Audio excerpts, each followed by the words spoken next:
अच्छा।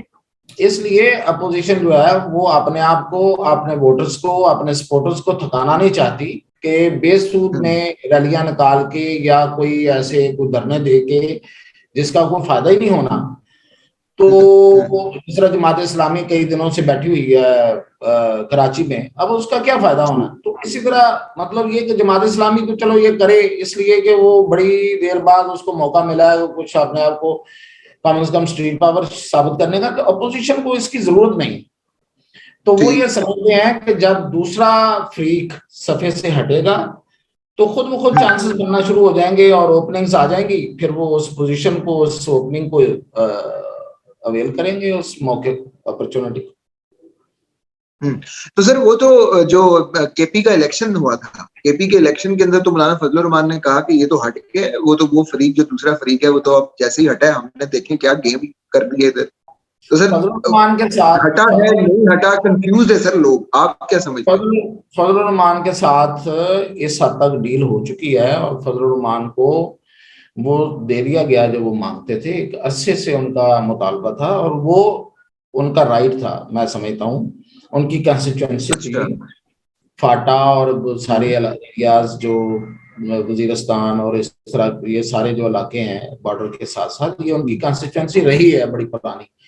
अब उनसे छीनी गई थी, वो किसी और को दी गई थी, कोई और प्लेयर्स सामने लाए थे, फजलुर रहमान उस पर नाराज थे और उन्होंने बड़ा खूब मुकाबला किया और अपनी नाराजगी का खूब इजहार किया और खुल के किया, उन्होंने कोई कसर नहीं छोड़ी। और यही वजह है कि उन्होंने हुकूमत रखी, जारी रखी, तो आज उसका वो फल ले चुके हैं। क्योंकि बॉर्डर के उस पार तालिबान की हुकूमत है, तो इन्होंने भी सोचा है अब आके कि चलें अब मौलाना फजलुर रहमान इस साइड पे आ जाएंगे तो शायद हमारे लिए कुछ बफर जोन साबित होंगे या बफर का काम करेंगे। तो मौलाना को उनकी कॉन्स्टिट्यूएंसी वापस मिल गई है, तो वो तो वहां होना था। तो वहां तो सर केपी का जो सूबाई सेटअप है वो भी फिर मौलाना की जोड़ी में गिरेगा सर अगले इलेक्शन के? ज्यादा चांसेस यही हैं कि केपी और बलोचिस्तान में उनकी हुकूमत अगर मुकम्मल ना भी बनी तो असर रसूख बहुत ज्यादा होगा, बहुत ज्यादा हो जाएगी। तो सर मौलाना तो वही जोरो शोर सेंटर में भी दिखा रहे हैं, सेंटर के अंदर तब्दीली के लिए, तो वहां पर अभी तक सुनवाई नहीं हो रही मौलाना साहब की और उनके साथियों की। वहां मौलाना बेसिकली मेन प्लेयर नहीं है, लेकिन ये आप जरूर कह सकते हैं कि उन पे सबने अपना सब कुछ छोड़ा हुआ है, खासतौर पे मुस्लिम लीग नवाज ने। तो असल में तो यहाँ मेन प्लेयर तो नवाज लीग है और नवाज शरीफ है, तो सारे मामला इनके साथ होने। मौलाना वहां पे तो सर लॉन्ग बात जी जी जी जी सर प्लीज प्लीज बताइए सर।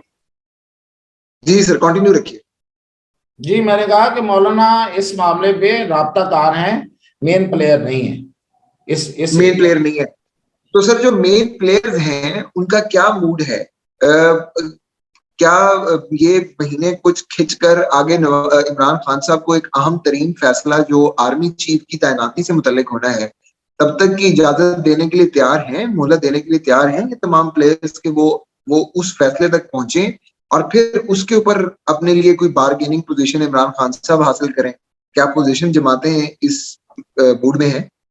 अपोजिशन जमातें नहीं, ओवरऑल मैं बात करूंगा, मैं तो नवाज शरीफ नून लीग की बात करूंगा। नवाज शरीफ और नून लीग, नवाज शरीफ खासतौर पे कोई बार्गेनिंग के मूड में नहीं है और अच्छा। वो इस सेटअप में या इसको तब्दील करने के बाद के सेटअप में उनकी कोई इंटरेस्ट नहीं। वो सीधा सीधा ये जो भी उनसे कोई बात करता है वो उसको एक ही बात करते हैं कि भाई जो जो लाए थे वो जाने और उनका काम जाने। अगर वो समझते हैं कि उनसे गलती हुई है तो उसकी तलाफी कर लें, अगर वो नहीं समझते तो वो कंटिन्यू कर लें। हम तो अगले इलेक्शन के लिए काम करेंगे और उसके लिए तैयार हैं। तो सर पीपल्स पार्टी का यहाँ पर क्या स्टेक है और पीपल्स पार्टी क्या चाहेगी, क्या क्या कुछ करना, और वो तो हो सकता है अगले एक सेटअप के अंदर हिस्सा बन जाए जो यही जो एक साल रह गया उसके अंदर एक डेढ़ साल। पीपल्स पार्टी तो तैयार बैठी, पीपल्स पार्टी को कहती है कि बस कुछ आए सही। अच्छा अच्छा। कुछ तो आए, वो तो ये है उनका तो ये है मामला कि वो चाहते हैं कि कुछ तो आए और जल्दी आए। ठीक ठीक है। क्योंकि वो मैं समझता हूँ कि वो इमरान खान के बाद जो लूजर एंड पे हैं वो। अच्छा अच्छा, तो सर लूजर एंड किस तरीके से, थोड़ा सा एक्सप्लेन कर दें देखें, पीपल्स पार्टी पूरा मुल्क में तो है ही नहीं, आपको पता है, सिवाय एक सिंध के। और सिंध ठीक में है। उसकी परफॉर्मेंस जो है वो सबके सामने है। और जो वहां पे अब जो फोर्सेस इकट्ठी हो रही हैं उसके मुखालफत में, पहले कभी वो इस कदर इस तवानाई के साथ इकट्ठी नहीं होती थी। अब वो ज्यादा तवाना हो के उनके खिलाफ एक इकट्ठ बना रही हैं। और दूसरी बात ये है कि एस्टेब्लिशमेंट को उसकी जरूरत उतनी नहीं रही जितनी माजी में होती थी। और दूसरी ठीक। बात ये कि इंटरनेशनल एस्टेब्लिशमेंट जो उनके साथ है, ये सही बात, आसिफ जरदारी और बिलावल ने इंटरनेशनल एस्टेब्लिशमेंट को विन किया हुआ है। और वो भी, मैं इंटरनेशनल एस्टेब्लिशमेंट भी वाजे कर दूं, अमेरिका है। चूंकि ओके। मुकाबले में अब आपको पता है कि चाइना भी आ चुका है, तो चाइना उसमें शामिल नहीं है। तो इसलिए वो ठीक। चाह रहे हैं, अमेरिका चाह रहा है कि आसिफ जरदारी और उनकी पार्टी को, मैं पीपल्स पार्टी नहीं कह रहा, आसिफ जरदारी और उनकी पार्टी को आइंदा सेटअप में कोई हिस्सा मिल जाए। और वो पुश और भी ये कर रहे बाइडेन लेड फॉर्मेशन है सर, बाइडेन और ये इकट्ठे काम भी कर चुके हैं जब ये सदर थे और बाइडेन साहब नायब हैं। सदर ये थे। कोई काम का सिलसिला नहीं है असल में। इस वक्त जो खिते में और खास तौर पे पाकिस्तान में जो जोड़ तोड़ चल रहा है, वो चाइना वर्सेस अमेरिका है। तो ठीक। अब वो पाकिस्तान में वाज़ेह तौर पे दो ब्लॉक बनते हुए नजर आ रहे हैं। और ठीक है। जो लोग चाइना के ब्लॉक में जा रहे हैं वो चाइना उनको सपोर्ट कर रहा है, और जो अमेरिका के ब्लॉक में है अमेरिका उनको सपोर्ट कर रहा है। क्योंकि यहाँ पे अब दोनों के मफादात जो हैं वो इस वक्त बड़े मतलब शदीद हो गए हैं, और वो फैसला कौन पोजीशन में जा रहे हैं। अमेरिका समझता है कि अगर हमने अब ना रोका या ना रोक सके तो फिर चाइना जो है ना वो नहीं रुक सकेगा। और चाइना को पता है कि ये अब उनकी आखिरी कोशिश है। तो इसको अगर हम इससे हम निकल गए तो फिर अमेरिका हमें नहीं रोक सकेगा। तो ये आखिरी आखिरी ठीक। कोशिशें हो रही हैं, और उसमें वो एक दूसरे को के लिए वो खींच रहे हैं। वो नून लीग के पीछे भी हैं दोनों, वो बाकी जमातों के पीछे भी हैं, और अपना वो जोड़ तोड़ चल रहा है। तो सर हमारी स्टैब्लिशमेंट क्या सोच रही है, सर रियासत क्या सोच रही है इस पूरी जोड़ तोड़ के अंदर? अगर रियासत इस क्रॉस फायर में आ गई, जो इंटरनेशनल क्रॉस फायर है, तो फिर तो सर पॉलिटिक्स तो बात की बात है, तो रियासत के भी अल्लाह माफ रखे कोई ना कोई नुकसान हो सकता है। तो उनकी वहां पर क्या सोचें? रियासत एक ऐसे से क्रॉस फायर में है, आ नहीं गई, हम्म। वजूद है, हम्म। आ चुकी है। हम्म। लेकिन ये कि मेरा ख्याल है कि अब उनको भी समझ लग गई है कि हमें किसी एक तरफ होना है। और ठीक। उसका डिसीजन जो है वो आर्मी की अगली क्यादत और जो इलेक्शन के बाद बनने वाली हुकूमत होगी वो करे। हम्म। वो लेंगे। तो सर इमरान खान साहब के पास आप क्या समझते हैं कि अगर हम मफरूजा कायम करते हैं कि इमरान खान साहब कंटिन्यू कर रहे हैं और इस साल का नवंबर आ गया है और उनको एक आर्मी चीफ को मुंतखब करना है, अ, वो जो मर्जी करें, चाहे एक्सटेंशन दें चाहे नए आर्मी चीफ को लेकर आए, बट वो जो स्पेस उनके लिए क्रिएट होगी टू प्ले टू मेनेवर, उसको वो क्या एक्सप्लॉइट करेंगे, या वो उसको प्रोफेशनली लेकर चलेंगे और एक अपॉइंटमेंट कर देंगे, चाहे एक्सटेंशन करें चाहे कोई नई अपॉइंटमेंट करें, या उसको पोलिटिकली प्ले जरूर करें, नोइंग इमरान खान साहब साइकी? नहीं, नवाज शरीफ कुछ नहीं करे। और इमरान खान साहब? नवाज शरीफ इस अपॉइंटमेंट के या एक्सटेंशन में वो कोई रोल प्ले नहीं करेंगे। वो यही कहेंगे कि जो हुकूमत करना चाहती है वो कर ले। और अगर और इमरान हुकूमत, खान साहब सर, प्राइम मिनिस्टर साहब क्या करेंगे अगर हम फर्ज करते हैं कि कह यही रहा हूँ ना, कंटिन्यू करते अगर हैं? अगर इमरान खान हुए तो वो कुछ करेंगे। तो अब वो नहीं ना हुए तो जाहिर है फिर कोई जो होगा वो करेगा। अच्छा, तो यानी ये कि bright there are bright chances कि वो ना हो आपके तज्जिए के मुताबिक? देखें, वो खुद कह रहे हैं अब उन्होंने परसों भी, कल भी कह अच्छा दिया था कि मैं इक़्तिदार से बाहर ज्यादा खतरनाक हूँगा। तो इसका मतलब ये है कि उनको भी नजर आ रहा है, इससे पहले वो 3 महीनों की बात कर चुके हैं कि 3 महीने बड़े अहम हैं। हम्म और हम्म। अब जाने वाला खुद अगर कहे कि मैं जा रहा हूँ, तो मैं कैसे ना कहूँ कि वो जा रहे हैं। अच्छा, तो सर वो तो नीचे कल मैं देख रहा था पीटीआई के कभी गुजरा भी और दीगर लोग भी कमेंट कर रहे थे कि वो तो उन्होंने अपोजिशन को कहा है। तो खान साहब अपोजिशन किसका नाम रखा हुआ है सर, अब खान साहब और उनके दोस्तों ने? हाँ, ये अब खान साहब बताएंगे कि उन्होंने अच्छा अपोजिशन ये को किसको समझते हैं, क्योंकि उन्होंने कहा था सभी को बता रहा हूँ, सभी को कह रहा हूँ। ठीक है। उन्होंने ये नहीं कहा कि मैं अपोजिशन को कह रहा हूँ या फलां को कह रहा हूँ। हम्म तो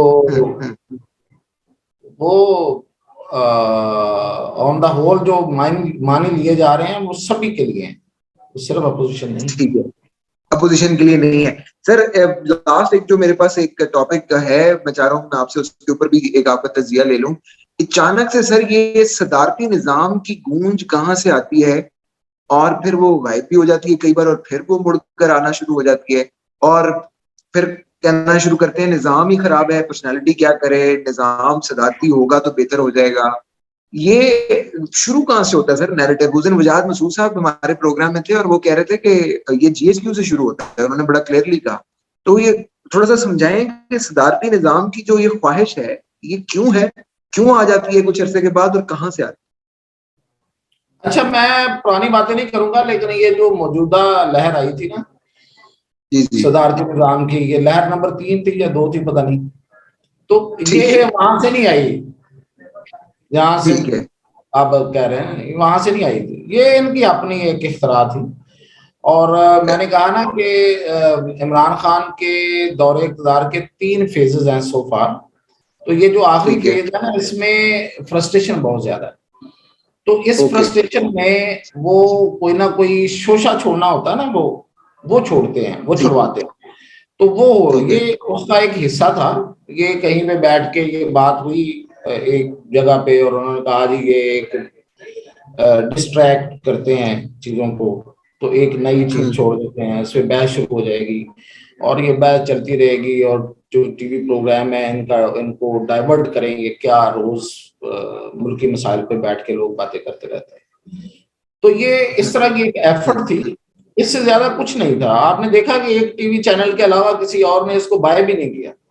और पूरे नहीं बाय मीडिया किया। में, सोशल मीडिया पे जाहिर है कि ट्रेंड बनता है, फिर दूसरे लम्हे चेंज भी हो जाता है, कोई और ट्रेंड आ जाता है, तो वो ट्रेंड बनते रहते हैं। तो मेरा नहीं ख्याल कि इसमें तो सर कोई। एक पेज आपके मुताबिक कायम है अभी तक? तो एक पेज, एक पेज कायम है सर अभी तक अगर हम आज की बात करें? यार अगर मेरी राय लोगे तो नहीं है। अच्छा। अच्छा, और अब पेज मसला ये कायम है नहीं कि है? उस पेज का जो दूसरा हिस्सा है, एक पेज पे जो आने वालों का दूसरा फ्रीक है, वो खुल के अभी नहीं कहना चाहता कि मैं उस पेज पे नहीं हूँ। उनके कुछ अपने ओके। पॉलिसी मैटर्स हैं जो भी उनको कह लें, तो वो अभी नहीं कहना चाहते। लेकिन पेज एक नहीं रहा। अगर पेज एक हो तो इस तरह के फैसले नहीं लिए जाते जिस तरह के फैसले ये आजकल हो रहे हैं। ओके। ओके। मियां साहब बहुत बहुत शुक्रिया सर हमारे साथ वक्त देने के लिए, हमारे साथ प्रोग्राम में होने के। नाज़रीन आपने गुफ्तगू सुनी, बेलाग बेधड़क गुफ्तगू, और मियां साहब ने बड़ा क्लियरली बताया कि किस तरीके से पेज होता है और किस तरीके से पेज नहीं होता, अपोजिशन की क्या लाइन होगी, और खान साहब आजकल जो कि हमारे वजीर आजम हैं वो कितने फ्रस्ट्रेटेड हैं और उस फ्रस्ट्रेशन के अंदर किस तरीके के नैरेटिव जो है इस वक्त स्पिन किए जा रहे हैं। वो नैरेटिव्स आते हैं और नैरेटिव्स चले जाते हैं। सदारती निजाम हो, हुकूमत से बाहर निकलने की बात हो, अपोजिशन को एहतसाब का नारा हो, अपोजिशन को सलाखों के पीछे भेजने की बात हो, इस सब की सब जो नैरेटिव्स हैं इमरान खान साहब जो है आउट ऑफ स्टेशन कर रहे हैं। हमारा प्रोग्राम देखते रहिए और आपको मजीद तजिए, मजीद मेहमानों के साथ भी हम बात करेंगे, मजीद खबरें भी देंगे और इन्फॉर्मेशन भी आपके सामने रखेंगे। अब तक के लिए इतना ही। बहुत शुक्रिया। अल्लाह हाफिज।